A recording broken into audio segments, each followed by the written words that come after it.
একটি ছোট্ট মেয়ে একদিন তার মাকে জিজ্ঞেস করল, আচ্ছা মা, তুমি কি টাকা ভর্তি পার্স কোনদিন আমাদের কাজের মাসির কাছে রেখে যেতে পারবে?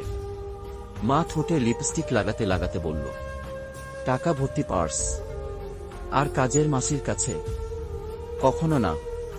তখন মেয়েটি বলল, তাহলে তুমি কোনো বিশ্বাসে আমাকে রোজ তার কাছে রেখে যাও। মাটির মূর্তি তৈরি করা এক কুমোর একদিন ভগবানকে বলল, হে প্রভু, আমিও একটি কলাকার, তুমিও একটি কলাকার। তুমি আমার মতো অসংখ্য পুতুল তৈরি করে এই পৃথিবীতে পাঠিয়েছ, আর আমি তোমার অসংখ্য মূর্তি তৈরি করে এই পৃথিবীতে বিক্রি করি। কিন্তু আমার তখন খুব হাসি পায় যখন দেখি তোমার তৈরি পুতুল নিজেদের মধ্যে মারামারি করে, আর আমার তৈরি পুতুলের সামনে সবাই মাথা নত করে। বাচ্চারা আমাদের মিথ্যা কেন বলে? কারণ সত্য বললে তাদের বোকা শুনতে হয়, নয়তো মার খেতে হয়। বাচ্চারা যখন সত্য স্বীকার করবে তখন তাদের না বকে না মেরে ভালোবাসা দিয়ে ভালো ভালো উদাহরণ দিয়ে তাদের বোঝান কোনটা ঠিক আর কোনটা ভুল। বোকা দিলে, মারধর করলে আস্তে আস্তে তারা সত্য বলার সাহসটাই একদিন হারিয়ে ফেলবে। আসলে বাচ্চারা সত্য বলতে পারে, কিন্তু আমরাই সত্যতা স্বীকার করতে পারি না। মানুষকে জীবনে 6 বার হেরে যেতে হয়। 1 টাকার কাছে, 2 ভালোবাসার কাছে, 3 সময়ের কাছে, 4 বিবেকের কাছে, 5 বন্ধুত্বের কাছে, 6 অবশেষে মৃত্যুর কাছে।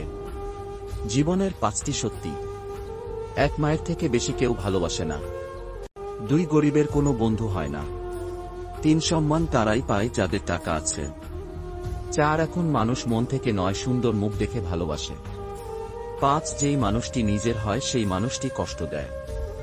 আপনার পিছনে কেউ বাজে কথা বলে মূলত 3টি কারণে। 1 যখন তারা আপনার অবস্থায় পৌঁছাতে পারে না। 2 আপনার যা আছে তাদের সেগুলো নেই। 3 তারা আপনার মতো হতে চায় কিন্তু পারে না। খুচরো পয়সার আওয়াজ সব সময় বেশি হয়, কিন্তু বেশি টাকার নোটে কোনো শব্দ নেই। তাই সকলকে নিজের মূল্য বোঝাতে সব সময় চুপ থাকো। সময় তোমার মূল্য ঠিক সকলকে বুঝিয়ে দেবে। 6 বছর বয়সী বোন 9 বছর বয়সী ভাইকে প্রশ্ন করল, দাদা, ভালোবাসা কাকে বলে? ভাই বলল, তুই প্রতিদিন আমার ব্যাগ থেকে চকলেট চুরি করে খাস, তা জেনেও আমি প্রতিদিনই ওখানেই চকলেট রাখি। এটাকেই ভালোবাসা বলে। তো ধন্যবাদ বন্ধুরা, আজকের এই পর্যন্ত। আর আমাদের সাথে থাকুন, সঙ্গে থাকুন, এবং আপনার পরিবারের সঙ্গে বেশি বেশি সময় কাটান এবং খুশি থাকুন।